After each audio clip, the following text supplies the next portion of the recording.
Hello everybody, and in today's video I'll be teaching you how to create an email signature in Canva. So let's get started. So the first you will have to do is to go to Canva, log into your account. Once logged in, on the top search bar, search for email signature. Over here you will see all of these different results and click on the one you like. Now over here just click on customize this template. So the first step you can do is by changing your text. So just hover your mouse over the text, now double click on it, and now the text will be selected, and now you can change your name over here. Now over the top left you can also change the font size by clicking on the plus or minus icon. Now the same way at the bottom you can also change the phone number as well. And for example, if you want to remove something, just click on it to select it, and now click on the delete icon to delete it. Now if you want to change the picture, on the left hand side go to uploads, and over here at the top click on upload file, and now bring the file from a computer over here. Now just drag and drop it over there at the canvas and it will be there. So for example, if you want to change the color, just click on the box to select it, and now at the top you'll see a color section, click on it, and now on the left hand side you can change the colors.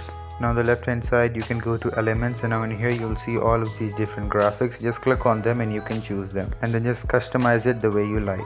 The same way, just scroll down and you'll see stickers over here. You can drag and drop them into the frame as well. Once you're done with the customization, on the top right hand side click on share. Now at the bottom click on download, and over here you can change the file type to JPEG, PNG or PDF standard, and then just click on download, and there you go. If you guys found this video helpful, make sure to leave a like and subscribe to our channel. I'll see you all in the next one. Goodbye.